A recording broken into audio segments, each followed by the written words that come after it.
नमस्कार, India first में आपका स्वागत है। मैं हूं अशोक श्रीवास्तव। गुवाहाटी असम में आज से नमामि ब्रह्मपुत्र कार्यक्रम की शुरुआत हुई है।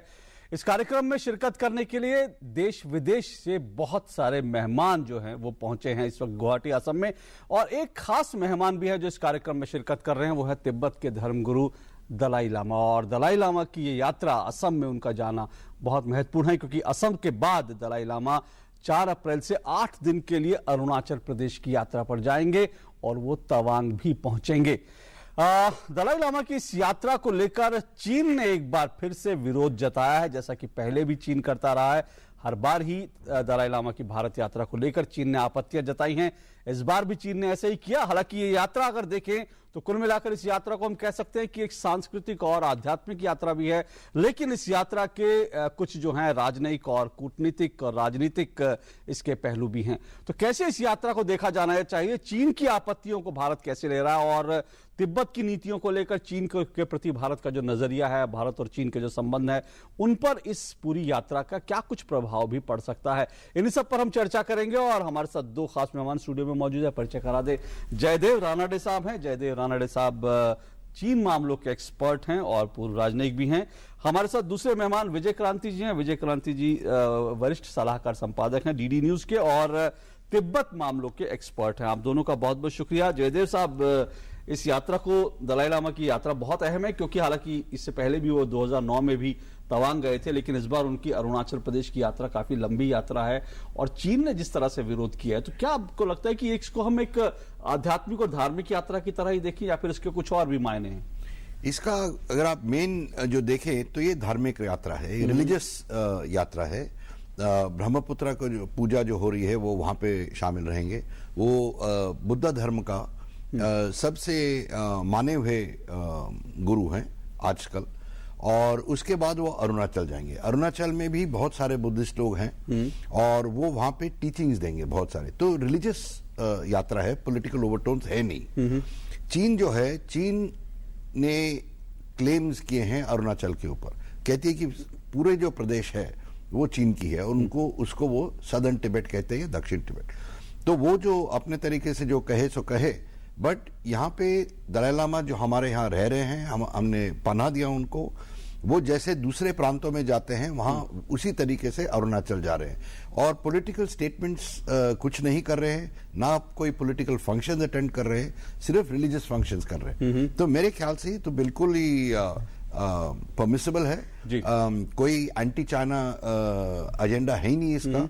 तो मैं समझ नहीं सकता हूं कि चीन जो है इतना क्यों इसको इंपॉर्टेंस दे रही है। पर विजय जी, आप सहमत है इस बात से कि अगर ये यात्रा पूरी तरह से अगर धार्मिक है, आध्यात्मिक और सांस्कृतिक यात्रा है, क्योंकि अगर ब्रह्मपुत्र से जुड़ी है और तवांग में भी बौद्ध धर्म से जुड़ी है, तो फिर चीन की आपत्ति, क्योंकि चीन ने जिन शब्दों का इस्तेमाल किया है वो बहुत ही मतलब आपत्तिजनक और कड़े शब्द हैं। और सिर्फ चीन की एक तरह से बात नहीं है, बल्कि उधर से परेश बरुआ उल्फा के नेता जो है वो चीन में बैठे हुए और वहां से वो एक ईमेल के जरिए दलाई लामा को बाकायदा धमकी के अंदाज में बात करते हैं। तो कैसे देखते हैं, क्या इसको सिर्फ हम धार्मिक और सांस्कृतिक आयाम इसके देखें?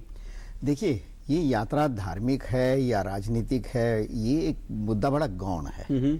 असल में जो मैं देखता हूं कि चीन जो व्यवहार है उसका, वो जिसको कहते हैं चोर की दाढ़ी में तिनका, चीन जो है वो अपने पापों से मुक्ति नहीं पा रहा है जी।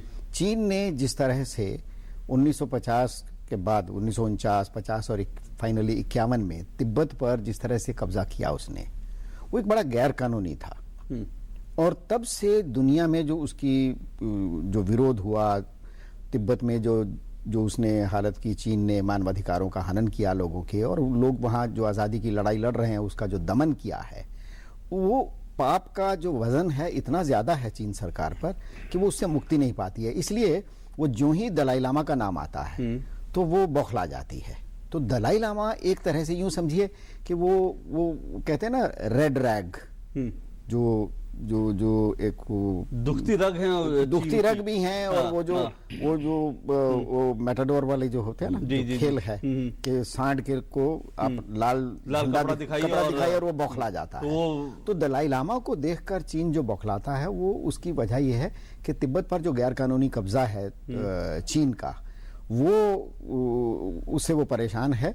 और दलाई लामा का नाम आते ही दुनिया को याद आ जाता है कि चीन ने ये हरकत की है, इसलिए वो चीन दलाई लामा के नाम से बौखलाता है। और फिर दलाई लामा का की जो प्रभाव है तिब्बत के भीतर, सिर्फ तिब्बत के भीतर नहीं, चीन, मेनलैंड चीन जो है वहां पर भी दलाई लामा का प्रभाव इतना बड़ा है, क्योंकि वहां जो बौद्ध धर्मी हैं वो भी दलाई लामा को इज्जत से देखते हैं। दुनिया भर में अमेरिका से लेकर और ताइवान तक और जापान और कोरिया और आप देशों के नाम लीजिए, दलाई लामा का प्रभाव इतना ज्यादा है और उसकी वजह से तिब्बत की जनता के लिए दुनिया भर में जो समर्थन है, इस वजह से चीन का अपराध बोध जो है वो रोज जागता है, इसलिए दलाई लामा के नाम पर वो बौखलाता है। लेकिन इस यात्रा के इस पूरी यात्रा के देख रहे जयदेव साहब, दो पक्ष हैं।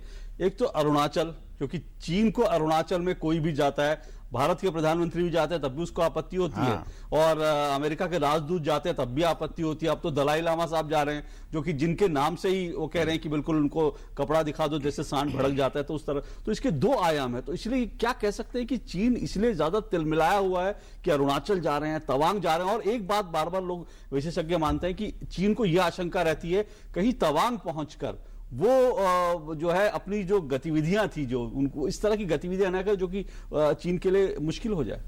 नहीं, बिल्कुल सही कहा आपने। और जैसे विजय क्रांति साहब ने कहा कि दलाई लामा जी का इतना प्रभाव है पूरे दुनिया में, जैसे जो भी देश आप नेम करो, तो वो चीन घबरा जाती है उससे। तो उन्होंने धीरे धीरे दलाई लामा का प्रेस्टीज डाउन करने की कोशिश की है। पहले रिलीजियस लीडर कहते थे, अब वो कहते हैं कि रिलीजियस लीडर नहीं। और पिछले साल से तो वो कहते हैं ये तो पॉलिटिकल आदमी है, अलगाववादी नेता तक उनको कहा जाए। बिल्कुल चीन के अगर शब्दों का इस्तेमाल, तो ऐसा वो कह रहे हैं पिछले साल से। उनको इस बात का डर है कि इस दलाई लामा के जाने के बाद क्या होगा। तो अगर इन्होंने एक और रीइंकार्नेशन की, उन्होंने कहा कि अपना उत्तराधिकारी वारिस घोषित कर दिया तवांग में, तो मुश्किल हो जाएगी चीन के लिए। फिर वो कहते हैं कि दो दलाई लामा होंगे, जैसे आजकल दो पंचन लामा है, एक को तो उन्होंने छुपा दी, दूसरा जो है तिब्बतन लोग उनको मानते नहीं अभी पंचन लामा। वो कहते हैं कि लर्नड आदमी है, लर्नड मंक है, पर पंचन लामा नहीं कहते। वैसे ही दलाई लामा के साथ होगा। और 6 मिलियन तिब्बतन है चीन में, उनकी जो लॉयल्टीज है वो दलाई लामा के पास होगी। दूसरी जो बात की जिक्र की थी इन्होंने ग्लांसिंग तरीके से, कि चीन में भी बुद्धिस्ट जो वर्शिपर्स हैं उनकी संख्या बढ़ रही है। अभी कंजर्वेटिव एस्टिमेट्स है कि 300 मिलियन से ज्यादा है। और चीन सरकार ने नवंबर से उन पे थोड़ा पाबंदी लगाने की कोशिश शुरू की है। तो मतलब उनको इस बात के भी डर है कि जब बुद्धिस्ट लोगों का संख्या बढ़ रहा है तो साथ साथ दलाई लामा का भी पॉपुलैरिटी बढ़ रही है, उनकी प्रभाव भी बढ़ रहा है। तो ये है। लेकिन 2009 में भी दलाई लामा तवांग गए थे, तो इस बार क्या आपको लग रहा है कि इस बार इतनी बौखलाहट क्यों दिखाई दे रही है? 2009 में हालांकि विरोध जताया था उसने, हर बार नहीं बिल्कुल, पर इस टाइम उनको लग रहा है कि हम लोग जो हैं थोड़ा फर्म हो रहे हैं हमारे पोजीशन में। बहुत साल हो चुके हैं, अरुणाचल पे हम ज्यादा ये कह रहे हैं कि हमारा ही हिस्सा है और था ही, और चीन सोच रही है कि उसका जो क्लेम है वो हल्का हो जा रहा है, इस कारण वो ज्यादा भड़काए हुए। पर एक चीज मैं कहूं, आपने जिक्र तो क्या था उसका, मेरे ख्याल से इन्होंने भी क्या था, कि ये देखिए कॉन्ट्रडिक्शन जो है कि चीन हमें कह रही है कि दलाई लामा को नहीं जाना चाहिए, वो एंटी चाइना है वगैरह वगैरह, पर उनको कुछ ये लगता नहीं है कि परेश बरुआ वहां बैठा है, कुनमिंग में बैठा है, और वो इनफैक्ट हथियार खरीद के लोगों को आर्म करके भेज रहा है यहाँ आतंकवादी। तो बहुत भारी कॉन्ट्रडिक्शन है। और जो मुल्क हाफिज सईद और सैयद सलाउद्दीन जैसे आतंकवादियों को सपोर्ट बचाता है, सपोर्ट करता है, वो अगर दलाई लामा जैसे धर्मगुरु के ऊपर उंगली उठाए तो ये बात जरूर है कि उसको अपने दामन में जरूर देखना चाहिए। मैं विजय जी एक बड़ा सवाल जरूर उठाऊंगा, क्योंकि जो जयदेव साहब ने भी कहा उसको लेकर के हमारी सिचुएशन, जो हमारी पोजीशन फर्म हुई है, तो उसको लेकर के क्या भारत सरकार की जो नई सरकार आई है, मोदी सरकार, नई तो अब नहीं कहना चाहिए क्योंकि आधा टर्म पूरा कर चुकी है, लेकिन क्या उसकी नीतियों में कुछ नयापन है, उसके कारण भी चीन की जो है इस वक्त स्थिति जो है इस तरह की दिख रही है कि चीन इतना बौखला है? वो आपसे बात करूंगा, लेकिन वक्त एक छोटे से ब्रेक का है। ब्रेक के बाद इंडिया फर्स्ट में इस चर्चा को आगे बढ़ाएंगे। अरे सुबह सुबह इतनी जल्दी मचा रखी है? हाँ बाय पापा। आप में से कौन कौन विदेश में हायर स्टडीज के लिए लोन लेना चाहता है? मैडम, इंटरेस्ट कितना होगा? जो भी अल्पसंख्यक स्टूडेंट विदेश में post graduate diploma, masters, MPhil, PhD जैसी हायर स्टडीज के लिए लोन लेना चाहता है, उसके इंटरेस्ट पर सरकार सब्सिडी दे रही है। यानी आपके एजुकेशन लोन का इंटरेस्ट अब सरकार चुकाएगी। मदद हमारी, मंजिल आपकी।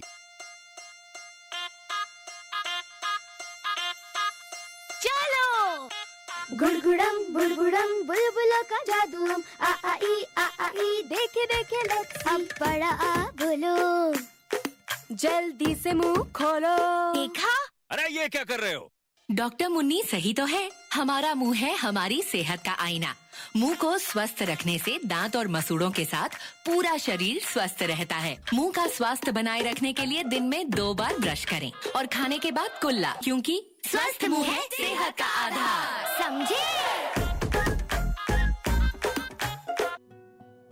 परिंदों के ये घोंसले हमें यकीन दिलाते हैं, सच है ये। तिनका तिनका जोड़कर ही आशियाने बनाए जाते हैं। कुछ ऐसे ही बनाया हमने भी अपने इस देश को। सड़कें, स्कूल, हॉस्पिटल, सरकार के हर निर्माण में एक तिनका हमने भी लगाया है, क्योंकि हमने सही समय पर आय कर चुकाया है। अगर किसी कारणवश आपने अभी तक अपना एडवांस टैक्स जमा नहीं कराया है, तो असेसमेंट ईयर 2017-18 के लिए अपना एडवांस टैक्स 31 मार्च 2017 तक जरूर जमा करें। और हाँ, अगर अभी तक अपना इनकम टैक्स रिटर्न फाइल नहीं किया है, तो असेसमेंट ईयर 2015-16 के लिए अपना इनकम टैक्स रिटर्न 31 मार्च 2017 तक अवश्य फाइल करें, ताकि आपका अपना देश, आपका आशियाना बेहतर से और बेहतर बने। आयकर विभाग द्वारा जनहित में जारी।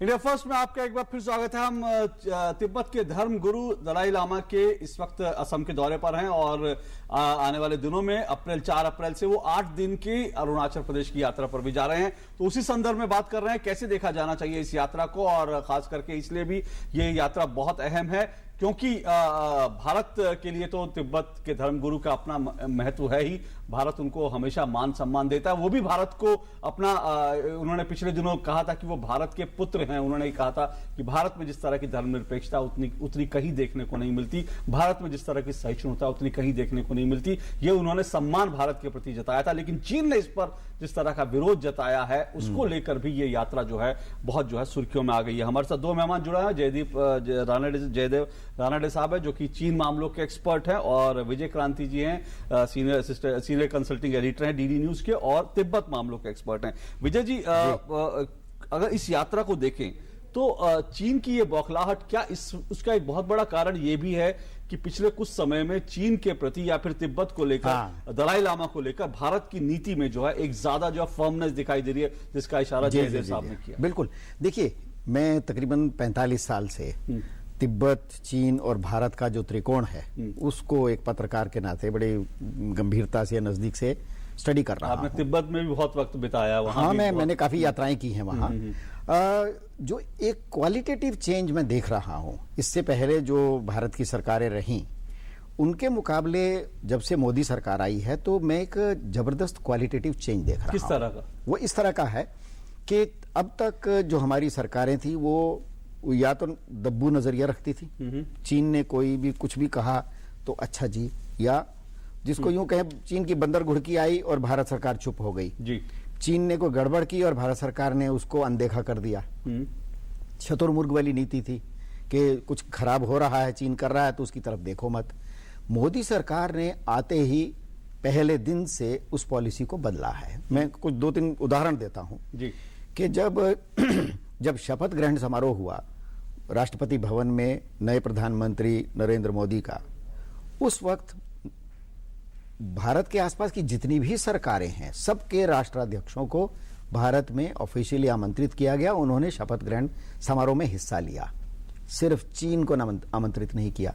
और सिर्फ इतने ही नहीं है, आप ध्यान से देखिए, उस वक्त जो दलाई लामा की जो निर्वासन सरकार है, एग्जाइल गवर्नमेंट है, उसके जो निर्वाचित प्रधानमंत्री हैं डॉक्टर लोबसांग सांगे, उनको आमंत्रित किया गया। ये कोई छोटी बात नहीं है। फिर जब शी जिनपिंग आए थे भारत की यात्रा पर, तो उस वक्त आपको याद होगा कि ये हमेशा होता है कि जब भी चीनी नेता को भारत आता है तो कोई ना कोई उससे पहले बड़ा तीखा बयान देता है, चीन धमकाने वाला, या फिर उसकी सेना कुछ न कुछ गड़बड़ करती है लद्दाख में, नहीं तो किसी पर जरूर कुछ ना कुछ। तब भी उससे एक दिन पहले चीनी सेना जो है लद्दाख में घुस आई थी। अब शी जिनपिंग यहाँ आए तो वो उम्मीद कर रहे होंगे, जैसे पहले भारत सरकारें करती थी, कि अच्छा चलो इस पर ध्यान नहीं देते हैं। चर्चा तो बहुत नहीं हुई, लेकिन बड़ा स्पष्ट है कि मोदी सरकार ने उनको ये समझा दिया था कि अगर यात्रा जारी रखनी है तो एक रात का समय है, आप इसको या तो वापस बुलाइए अपनी सेना को, नहीं तो फिर कल से यात्रा नहीं। और उसके बाद उनकी वापसी होगी। एक रात में चीन सरकार ने वो फैसला बदल दिया, अपनी सेना वापस चली गई। ये कोई छोटी बात नहीं है। फिर एक परिवर्तन हुआ, पिछले साल धर्मशाला में एक अंतर्राष्ट्रीय सम्मेलन हुआ जो तिब्बत के ही संगठनों ने किया, एक तरह से तिब्बत की एक्साइल गवर्नमेंट के इनिशिएटिव पर हुआ। और उसमें किनको बुलाया गया? वो जितने भी संगठन और वो मूवमेंट है, फ्रीडम मूवमेंट जो चीन में चल रहे हैं। चीन ने तिब्बत पर सिर्फ कब्जा नहीं किया, शिंजियांग पर भी किया हुआ है, जो जिसका नाम ओरिजिनली ईस्ट तुर्किस्तान है।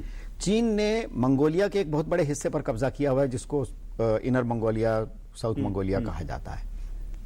ये पहला मौका था 70 साल में जब भारत में शिंजियांग के जो आजादी का आंदोलन है उसके प्रतिनिधि आए, मंगोलिया के प्रतिनिधि आए, फालुन गोंग जिसके पर चीन ने प्रतिबंध लगाया हुआ है और बहुत बड़ा मूवमेंट है जो मानवाधिकारों का वहां संघर्ष कर रहा है, उसके प्रतिनिधि आए। तिब्बत के तो थे ही। तो ये कोई ये भारत की मर्जी से हुआ, बड़ा जो है वो साफ तौर पे दिख रहा है। लेकिन जयदेव साहब, आप इससे सहमत हैं क्या? क्योंकि इसमें एक बात ये भी जरूर जुड़ती है कि बहुत से लोग ये भी कहते हैं कि जिस तरह का अभी भारत और चीन के रिश्ते हैं, थोड़ा सा रफ पैच चल रहा है। एनएसजी की हम बात करें या फिर हम पाकिस्तान में जो आतंकवादी संगठन है सीपीईसी की बात करें तो रफ पैच है। बहुत से लोग कह रहे हैं भारत को इस रफ पैच में जो है इस तरह की चीज शायद नहीं करता है तो भारत जो है वो ज्यादा बेहतर रहता। कुछ लोग ऐसा कहते हैं कि इससे कहीं रिश्ते खराब ना हो, क्योंकि चीन ने साफ तौर पे एक तरह से धमकाने के अंदाज में कहा कि रिश्तों पे खराब असर पड़ सकता है। देखिए, जब हम कहते हैं रफ पैच जरूर है। इनफैक्ट काफी स्ट्रेन आया है रिलेशनशिप में, पर हमें ये देखना चाहिए कि स्ट्रेन आया क्यों। जैसे इन्होंने जिक्र किया, जब शी जिनपिंग यहाँ आए थे, गुजरात गए थे, तो वहां पे उनका स्वागत किया बहुत अच्छे तरीके से। पर उन्होंने स्वागत का क्या किया, वहां से अपने फौज भेज दी चुमर में।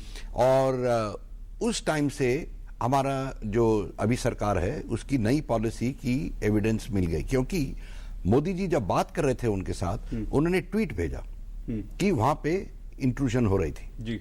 और अगर आप कंपेयर करें, उस टाइम हमारे ऑफिशियल जो स्टेटमेंट्स थी वो इंट्रूजन को इग्नोर कर रहे।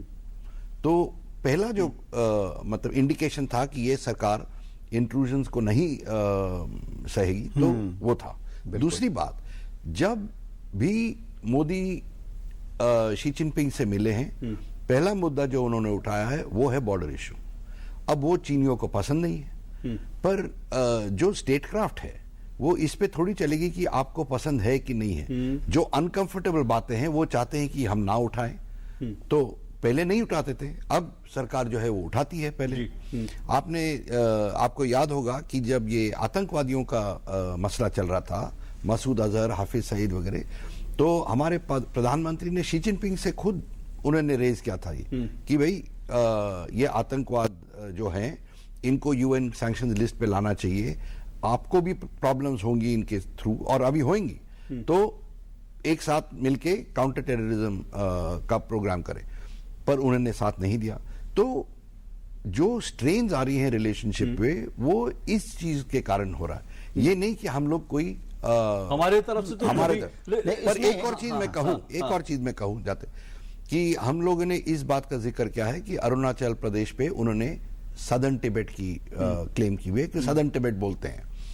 पर जब ली केचांग आया था यहाँ पे, उनका प्रधानमंत्री, अप्रैल 2013, तो मई 2013 में उन्होंने उनकी जो कम्युनिस्ट यूथ लीग जो है, जिसमें 90 मिलियन से ज्यादा मेंबर हैं, बहुत महत्वपूर्ण उनका अखबार है, उसमें उन्होंने एक लंबा आर्टिकल लिखा था क्लेम करते हुए लद्दाख पे जी। और लद्दाख को उन्होंने लिटिल टिबेट का। तो हमें ये भूलना नहीं चाहिए कि वो जो उनकी जो टेरिटोरियल क्लेम्स जो है वो बढ़ती जा रही है। तो विस्तारवादी तो नीति हम चुप बैठे तो भारत के जो लोग हैं वो क्या समझेंगे। लेकिन बहुत देखिए संक्षेप इसमें एक पहलू है जो हमें ध्यान रखना चाहिए।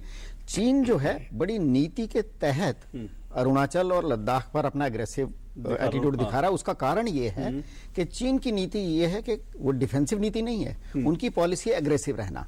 तिब्बत पर उसने गैर कानूनी कब्जा किया हुआ है, जी। तो तिब्बत को डिफेंड करने के लिए उन्होंने पॉलिसी ये बनाई है कि तिब्बत को डिफेंड मत करो और भारत के हिस्से पर कब्जा बताओ, ताकि भारत का ध्यान तिब्बत पर नहीं जाए। तो तिब्बत के साथ मिलता है अरुणाचल, इसलिए चीन ने उसको दक्षिणी तिब्बत घोषित कर दिया। मैं इस सवाल पर आऊंगा कि क्या ऐसे में भारत की जो तिब्बत नीति, वर्तमान तिब्बत नीति है, क्या भारत की वो उसमें कुछ परिवर्तन की जरूरत है क्या? क्योंकि बहुत से लोग ये कहते हैं कि भारत को भी आक्रामक तरीके से तिब्बत का मुद्दा उठाना चाहिए, कुछ लोग ये भी कहते हैं। मैं इस पर आऊंगा इस ब्रेक के बाद।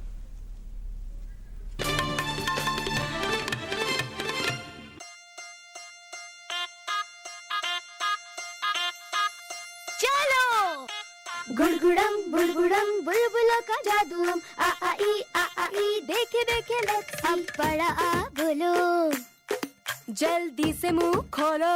देखा? अरे ये क्या कर रहे हो? डॉक्टर मुन्नी सही तो है, हमारा मुंह है हमारी सेहत का आईना। मुंह को स्वस्थ रखने से दांत और मसूड़ों के साथ पूरा शरीर स्वस्थ रहता है। मुंह का स्वास्थ्य बनाए रखने के लिए दिन में 2 बार ब्रश करें और खाने के बाद कुल्ला, क्योंकि स्वस्थ मुंह है सेहत का आधार। समझे?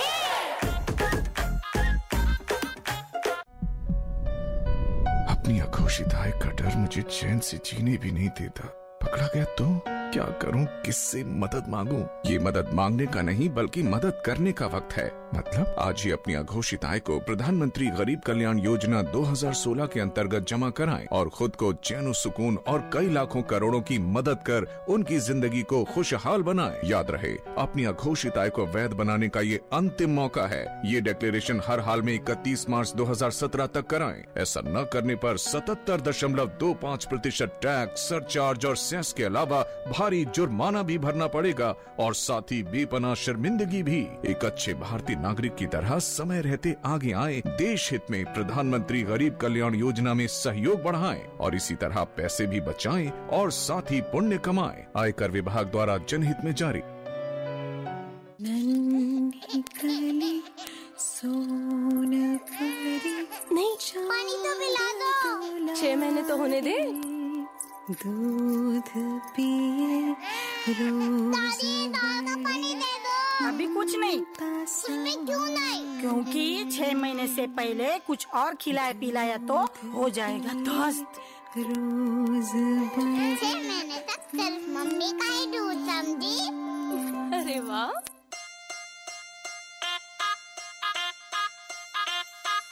चलो गुड़गुड़म बुड़बुड़म बुलबुलों का जादू हम आ ई देखे देखे लेट्स सी बड़ा आ बोलो जल्दी से मुंह खोलो। देखा? अरे ये क्या कर रहे हो? डॉक्टर मुन्नी सही तो है, हमारा मुंह है हमारी सेहत का आईना।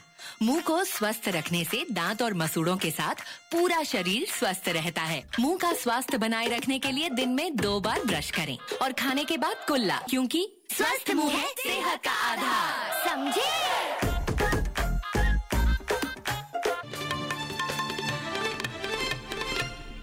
इंडिया फर्स्ट में आपका एक बार फिर स्वागत है। आज हम तिब्बत के धर्म गुरु दलाई लामा की भारत यात्रा और खासकर इस वक्त तो असम में है, लेकिन वो जल्द ही अरुणाचल प्रदेश जाने वाले हैं, जहां पर उनकी 8 दिन की यात्रा होगी। तवांग भी वो जाएंगे, बहुत अहम है तवांग उनका जाना, और उस पर जिस तरह से चीन का विरोध हुआ उसी संदर्भ में बात कर रहे हैं। हमारे साथ जयदेव रानाडे साहब और विजय क्रांति जी मौजूद है। विजय जी, ब्रेक पे जाने से पहले आपने कहा था कि भाई कुछ वो नए नए टेरिटरी को क्लेम करता रहता ताकि भारत का दबाव भी बनाए रखे, और साथ साथ ये है कि तिब्बत से लोगों का ध्यान भी। कुछ लोग कहते हैं कि भारत को भी एक एग्रेसिव नीति कम से कम तिब्बत को लेकर अपनानी चाहिए, लेकिन दुर्भाग्य से बहुत से लोग ये मानते हैं कि तिब्बत को लेकर भारत सरकार ने कई सालों से जो एक तरह का सरेंडर कर दिया। क्या आपको लगता है सर? देखिए, जो विदेश नीति होती है किसी भी देश की, एक तो ये कि उसमें एक ही स्थायी बात होती है, वो है अपने हित। बिल्कुल। उसके अलावा बाकी सब चीजें जो हैं वो समय के साथ बदलती हैं, अपनी जरूरतों के साथ हिसाब से बदलती हैं। अभी तक अगर पिछली सरकारों ने नीति बनाई हुई थी कि चीन जो मर्जी करता रहे या चुपचाप देखते रहिए, हो सकता है उनके पास अच्छे कारण रहे हो, लेकिन अब जो चीन का जिस तरह से एग्रेसिव है, जिस तरह पाकिस्तान के साथ मिलकर वो दोनों तरफ से भारत को घेर रहा है, अब चीन को उसी की भाषा में जवाब देना चाहिए। हालांकि अच्छा तो यह रहे कि भारत भी चीन को सीधे सीधे बता दे कि तिब्बत पर तुम्हारा कब्जा गैरकानूनी है। जो ही आप ये कहेंगे वो अरुणाचल को भूल जाएगा, लद्दाख को भूल जाएगा। तो अगर भारत सरकार तिब्बत की सरकार को मान्यता नहीं देती, ये माना जाए कि चलिए जब मौका आएगा उस पर सोचा जाए, लेकिन भारत को ये चीन को बता देना चाहिए कि आपने जो तिब्बत पर कब्जा किया हुआ है वो नैतिक नहीं है, वो एक गलत है। एक तो ये बात, ये चीन को डिफेंसिव बनाएगा। दूसरी बात जो है, वो चीन ने जिस तरह से पाकिस्तान के साथ मिलकर जो भारत का इलाका है गिलगित बाल्टिस्तान का, पीओके का, वहां से वो सड़क ले जा रहा है अरब सागर तक, ग्वादर तक और बलूचिस्तान से होते हुए। भारत सरकार अभी तक उस पर चुप बैठी रही और वो 55 अरब के करीब का वो है इन्वेस्टमेंट चीन का, वो कोई छोटा नहीं है। और चीन के दबाव में पाकिस्तान गिलगिट बाल्टिस्तान को अपना 5वां प्रांत घोषित करने की कोशिश करेगा, क्योंकि चीन चाहता है कि पाकिस्तान ऐसा कर दे। तो उसी का एक जवाब ये है कि चीन को बता दिया जाए कि ये जो आपका सीपैक है ये नाजायज है, ये भारत के इलाके से जा रहा है, भारत की रजामंदी के खिलाफ वहां कुछ नहीं होना चाहिए। और भारत को अब अंतर्राष्ट्रीय स्तर पर चीन को एक्सपोज करना चाहिए कि वो हमारे जो भीतरी जो मामले हैं उनमें दखल दे रहा है गिलगित बाल्टिस्तान में। और तीसरी बात जो मेरा ख्याल है बहुत डुएबल है, बड़ी आसान है, जिस पर किसी को एतराज नहीं होगा, दलाई लामा को बार बार भारत कह रहा है हमारे सम्मानित मेहमान हैं। दलाई लामा को दुनिया भर में जो इनाम मिले हैं, जो सम्मान मिला है, भारत ने अभी तक नहीं दिया, वो ओवरड्यू है। भारत मदर तेरेसा को भारत रत्न दे सकता है, दलाई लामा को तो हाँ, और खान अब्दुल गफ्फार खान को दे सकता है, नेल्सन मंडेला को दे सकता है। तो दलाई लामा जो भारत का ही सपूत है, जो भारत में जिसने सारी जिंदगी बताई है, जिसने दुनिया भर में भारत के लिए इतना अच्छा जो रवैया पैदा किया है, उनको भी भारत रत्न दिया जाना चाहिए। और इसमें ये मैं कहता हूं डुएबल है, ये होना चाहिए। जयदेव साहब, इस पे शायद दुनिया भर का, क्योंकि मैं देख रहा था कुछ श्रीलंकाई अखबार जो हैं वो भी लिख रहे हैं कि दलाई लामा की इस यात्रा को लेकर जिस तरह से चीन विरोध कर रहा है, उन श्रीलंकाई अखबारों ने भी आपत्ति। और हम कहें कि अगर दलाई लामा को पूरी दुनिया में उनकी अपनी उनको प्रतिष्ठा मिली हुई है, तो इस तरह के कुछ कदम भारत उठाए तिब्बत को लेकर भी, आपको लगता है भारत की नीति थोड़ा तो दुनिया में सपोर्ट भी जो है भारत जुटा सकता है? जी बिल्कुल, हमारी भी काफी इन्फ्लुएंस है दुनिया में, ऐसी बात नहीं है। हाँ। जैसे इन्होंने कहा अभी, बहुत वैसे अहम बात कही कि दलाई लामा को भी हम अवार्ड दे सकते हैं, नेशनल अवार्ड, भारत रत्न। वो भारत में रहे हैं, भारत की बहुत सपोर्ट की उन्होंने, तो मेरे ख्याल से उनको देनी चाहिए। और वो एपॉलिटिकल अवार्ड है एक तरह से, जैसे इन्होंने कहा कि दूसरों को भी दिया हुआ। दूसरी बात जो मैं कहूं, सुषमा स्वराज ने, आपको याद होगा जब चाइनीज फॉरेन मिनिस्टर वांग यी आया था 2014 में, तब उन्होंने उसको कहा था like you have one China, you ask for one China, let us also have one India. बिल्कुल। मेरे ख्याल से उसको हमको एक पॉलिसी बनाना चाहिए। हाँ। मतलब उन्होंने कह तो दिया, पर अब उस स्टेटमेंट को ऑपरेशनलाइज करने चाहिए। और दो तरीके हैं उसके। पहली बात, जो हम ये मंत्र जो लगाते हैं जब भी कोई चीनी डिग्नेटरी आता है कि you know we follow the one China policy, पहले तो वो बंद कर देना चाहिए, क्योंकि पहले भी बंद किया था हम लोगों ने। फिर इनफैक्ट मेरे ख्याल से इस सरकार से गलती हुई थी, पिछले साल हम लोगों ने वो कहा है, बट उसके पहले 2-3 साल के लिए नहीं कहा, वो पहले बंद होनी चाहिए। दूसरी बात, जब हम उनको मिलते हैं ये भी कहना चाहिए कि you say one India, we will say one China. बिल्कुल। तीसरी बात, मेरे ख्याल से जब अब मोदी सरकार जो है वो इकोनॉमिक डेवलपमेंट की बात कर रही है, तो हमें जहां से भी पैसे मिलते हैं, जहां से भी टेक्नोलॉजी मिलती है, वहां जाना चाहिए। जापान के साथ तो हम शुरू किए हैं। ताइवान में इतने सारे, ताइवान के पास भी बहुत हाई रिजर्व हैं, उनके पास शिप बिल्डिंग टेक्नोलॉजी है, अभी वो सबमरीन बनाने जा रहे हैं। तो उनके साथ हम क्यों नहीं कमर्शियल संबंध हाँ, बनाए। मैं ये बिल्कुल। नहीं कह रहा हूं व्यवसायिक कि रिश्ते बनाए, हाँ, वो भी एक भारत बिल्कुल। का हित हो रहा है। और तीसरी बात जो इन्होंने कहा था सीपीईसी, सीपीईसी के बारे में मैं ये नहीं कहूंगा कि हम चुप बैठे, हमने जरूर स्टेटमेंट्स दिए हैं, बट मेरे ख्याल से ये कह रहे हैं कि थोड़ा और तगड़ा स्टेटमेंट होना चाहिए और ऑपरेशनलाइज होना चाहिए। तो अब इशारा तो मोदी जी ने दिया था जी। लाल किले से बिल्कुल। बलूचिस्तान हाँ, के बारे में, हाँ। उसको ऑपरेशनलाइज करना चाहिए ताकि दोनों देश जो है, चीन और पाकिस्तान, दोनों उसमें दबाव में। बिल्कुल, ये थोड़ी सी जरूर जो है भारत को इस बारे में सोचना पड़ेगा, और तिब्बत को लेकर भारत की नीति को लेकर भी एक पुनर्विचार हो तो क्या उसमें हर्ज है, क्योंकि इसमें जाहिर सी बात है कि जैसा कि विजय जी ने भी कहा कि विदेश नीति का सबसे बड़ा जो मूल मंत्र होता है वो अपने देश का हित होता है, और भारत को अपने हित के लिए जरूर जो है आवाज उठानी चाहिए और पूरा जोर शोर से आवाज उठानी चाहिए, दब के नहीं बल्कि खुल के आवाज उठानी चाहिए। और इस यात्रा को फिलहाल इसके जो आध्यात्मिक, इसके जो सांस्कृतिक और इसके जो धार्मिक पहलू हैं उस पर जरूर बात हो रही है, उस पर बात होनी भी चाहिए, लेकिन इसके जो दूसरे आयाम है उसको हम नजरअंदाज नहीं कर सकते, उसके भी बड़े दूरगामी परिणाम हो सकते हैं। बहुत बहुत शुक्रिया आप दोनों का इस कार्यक्रम में शिरकत करने के लिए। इंडिया फर्स्ट में आज बस इतना ही, आपसे फिर मुलाकात होगी, फिलहाल इजाजत दीजिए, नमस्कार।